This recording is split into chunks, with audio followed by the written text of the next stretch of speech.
Hello दोस्तों। Good evening, नमस्कार। आप सभी का स्वागत है आप सभी के अपने यूट्यूब चैनल परीक्षा की शिक्षा में। उम्मीद करता हूँ, आशा करता हूँ कि आप सभी जो है अच्छे हैं, कुशल मंगल है।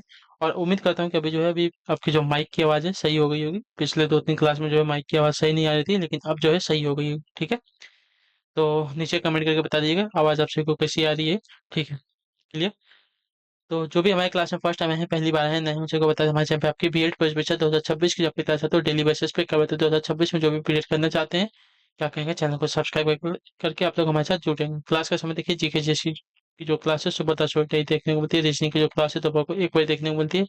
कला की जो क्लास है शाम को 4 बजे, और हिंदी की जो क्लास है रात को 8 बजे आप सभी को देखने को मिलती है। तो इसी टाइम पर आप सभी को क्लास से जुड़कर अपनी तैयारी को पूरा कंप्लीट करने, नीचे डिस्क्रिप्शन में इंस्टाग्राम टेलीग्राम का लिंक मिलेगा, तो आप यहाँ पे फॉलो करेंगे। परीक्षा की शिक्षा का टेलीग्राम का चैनल है, इसको तो ज्वाइन कर लीजिएगा। यहाँ पे डेली बेसिस पे क्लास का अपडेट, एग्जाम का अपडेट, आपको पीडीएफ है वो आपको मिलते रहता है। ठीक है, तो आप लोग जो टेलीग्राम चैनल को नहीं छोड़ेंगे, इसको ज्वाइन कर लेंगे। चलिए क्लास स्टार्ट करेंगे। बहुत इंपॉर्टेंट क्लास है, एक एक क्वेश्चन को ध्यान से अच्छे से देखिएगा, बताइएगा राइट आंसर। इसमें क्या है, इकोनॉमिक्स रहता है, जीके रहता है, जीएस रहता है।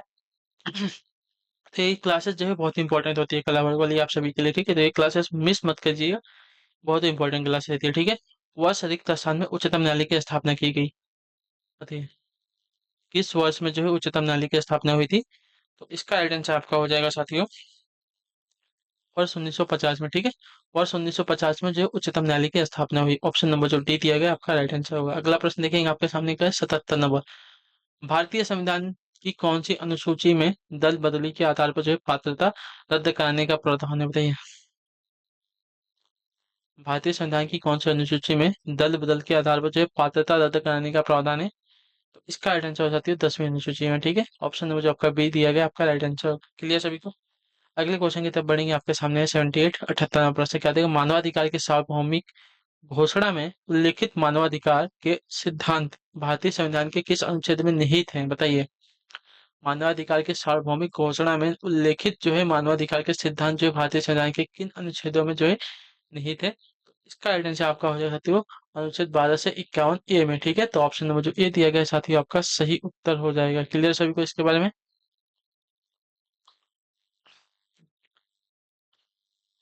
चलिए, अनुच्छेद 12 से 51 ए में नहीं थे। ठीक है, मानवाधिकार के सार्वभौमिक घोषणा के सिद्धांत। अगले क्वेश्चन की तरफ बढ़ेंगे। आपके सामने देखेंगे क्या दिया गया है 79।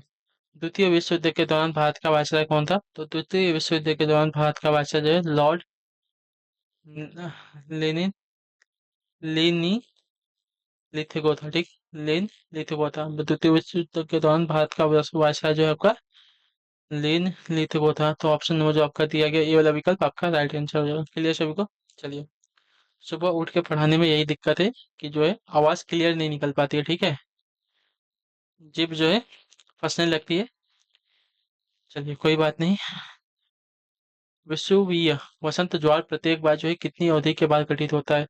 ठीक है, तो विषुवीय वसंत ज्वार जो है प्रत्येक बार कितनी अवधि के बाद जो है घटित होता है। तो इसका राइट आंसर आपका हो जाएगा साथियों 6 महीने के बाद। ठीक है, ऑप्शन नंबर जो आपका ए दिया गया आपका राइट आंसर। विषुवीय वसंत जो है ज्वार प्रत्येक 6 महीने की अवधि के बाद जो है घटित होता है। अगला प्रश्न देखेंगे आपके सामने क्या दिया गया है 81 नंबर।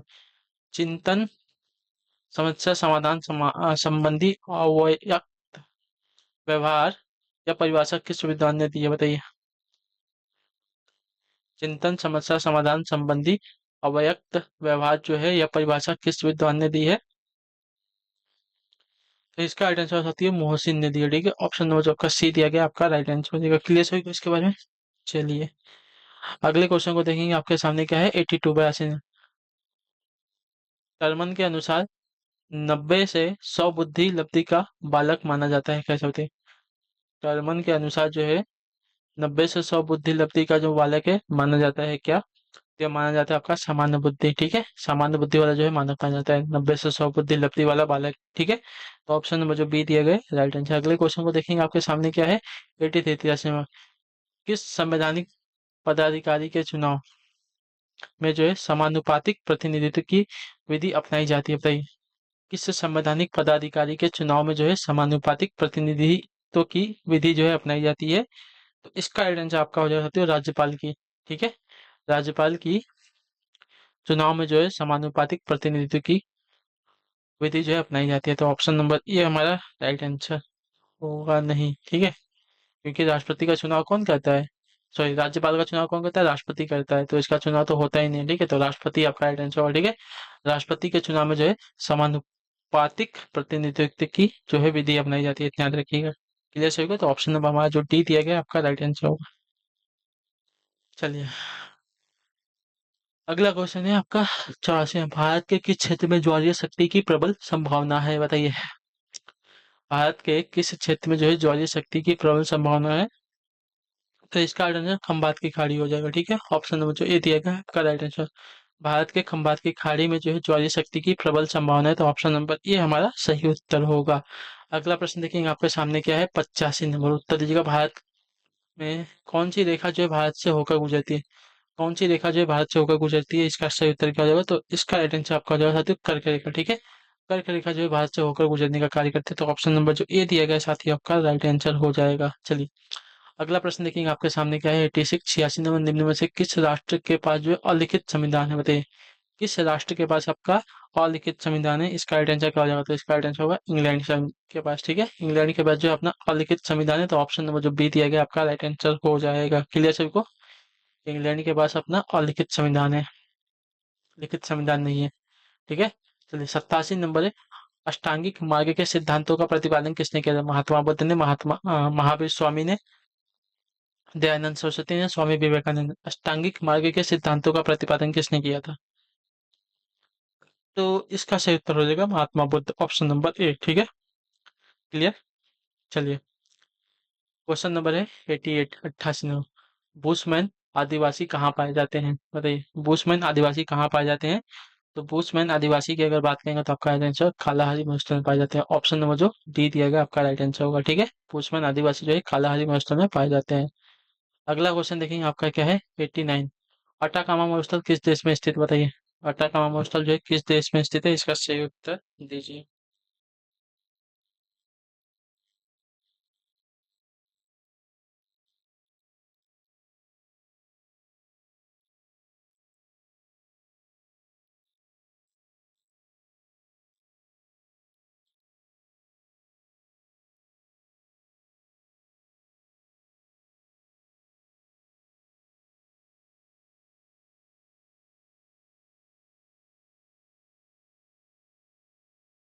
चलिए, तो अटाकामा मरुस्थल जो है किस देश में स्थित है, तो इसका सही उत्तर आपका हो जाएगा साथियों चिली देश में, ठीक है। ऑप्शन नंबर जो बी दिया गया आपका राइट आंसर होगा, अटाकामा महोत्सव का चिली देश में स्थित है। अगला प्रश्न देखेंगे आपका 90 नंबर, किस घटना के उपलक्ष्य में पुर्तगालियों ने अंग्रेजों को बंबई सौंप दिया था, बताइए। किस घटना के उपलक्ष्य में पुर्तगालियों ने अंग्रेजों को जो है बंबई सौंप दिया था, तो इसका सही उत्तर होगा चार्ल्स द्वितीय का पुर्तगाली राजकुमारी कैथरीन ऑफ ब्रेगेंजा से विवाह के उपलक्ष्य में, ठीक है। तो ऑप्शन नंबर हमारा बी जो दिया गया साथी आपका राइट आंसर होगा, ठीक, याद रखिएगा। चार्ल्स चार्ल्स द्वितीय का पुर्तगाली राजकुमारी कैथरीन ऑफ ब्रेगंजा से विवाह के उपलक्ष्य में पुर्तगालियों ने अंग्रेजों को जो है में बम्बई जो है गिफ्ट के रूप में उन्हें सौंप दिया था, ठीक है। चलिए, अगला प्रश्न देखेंगे आपका सामने है 91 नंबर, अनुच्छेद 19 स्वतंत्रता का अधिकार कितनी स्वतंत्रताओं का आश्वासन देता है, 3 4 6 या 2, तो इसका सही उत्तर होगा 6, ठीक है। ऑप्शन नंबर जो सी दिया गया आपका राइट आंसर होगा। अनुच्छेद 19 जो है 6 स्वतंत्रता का अधिकार, स्वतंत्रताओं का आश्वासन देता है, ठीक है। तो ऑप्शन नंबर जो सी दिया गया आपका राइट आंसर होगा, ठीक है। अगला प्रश्न देखेंगे आपके सामने है 92 नंबर, बरकरी किस भगवान के भक्त थे, बताइए। बरकरी जो है बरकरी जो है किस भगवान के भक्त थे, तो आपका राइट आंसर पंढरपुर के भगवान विठोबा के भक्त थे, ठीक है। तो ऑप्शन नंबर जो सी दिया गया आपका सही उत्तर होगा। बरकरी जो है पंढरपुर के भगवान विठोबा के क्या थे, भक्त थे। चलिएगा, 93 नंबर, संविधान की उद्देशिका के अनुसार राज्य हर एक व्यक्ति के सम्मान की रक्षा करेगा, इस उद्देश्य की पूर्ति होती है। संविधान की उद्देशिका के अनुसार जो है राज्य हर एक व्यक्ति के सम्मान की रक्षा करेगा, इस उद्देश्य की पूर्ति होती है।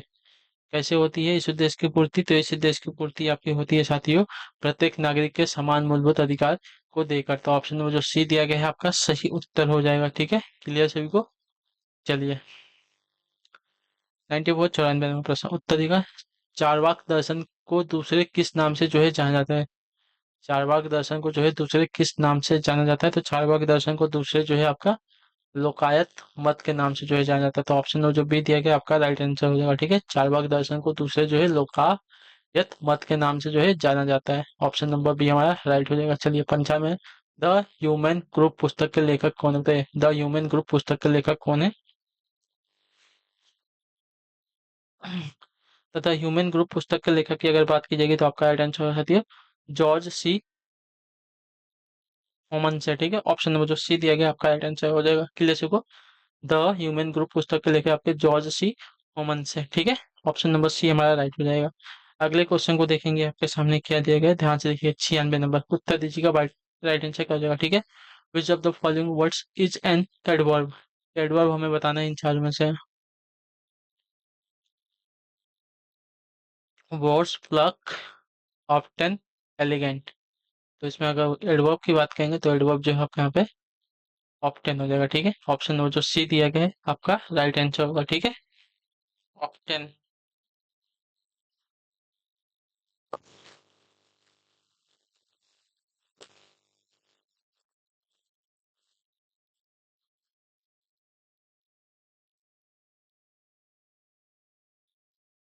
ठीक है, ऑप्टन का अर्थ होता है अक्सर। ठीक है, चलिए, शून्यकाल संसदीय व्यवस्था किस देश की देन है? बताइए, शून्यकाल संसदीय व्यवस्था जो है किस देश की देन है?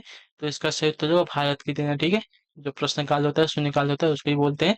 तो यह जो है आपका भारत की देन है। तो ऑप्शन नंबर जो बी दिया गया आपका राइट आंसर होगा। क्लियर सभी को?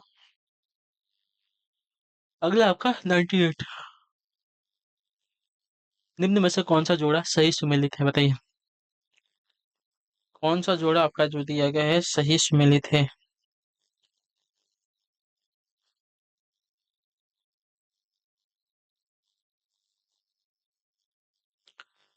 ठीक है, तो अर्थशास्त्र का कौटिल्य दिया गया है, पहला वाला जोड़ा ही आपका सही हो जाएगा। ठीक है, अर्थशास्त्र का कौटिल्य से संबंधित ये वाला जोड़ा सही है। ठीक है, चलिए, अगला क्वेश्चन देखेंगे आपका 99 नंबर, सिंधु घाटी सभ्यता का हड़प्पा नगर निम्नलिखित में से किस नदी के किनारे अवस्थित था? बताइए।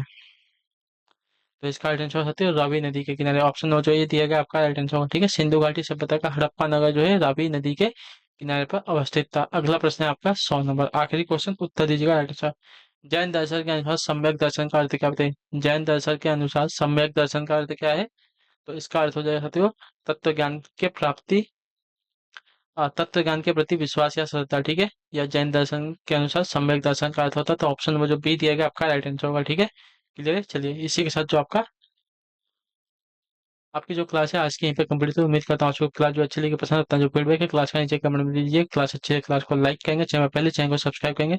हम आप सभी से मिलते हैं आपकी अगली क्लास में, तब तक के लिए टाटा बाय बाय, जय हिंद जय भारत। आपसे क्लास से जुड़ने के लिए बहुत बहुत ही धन्यवाद साथियों।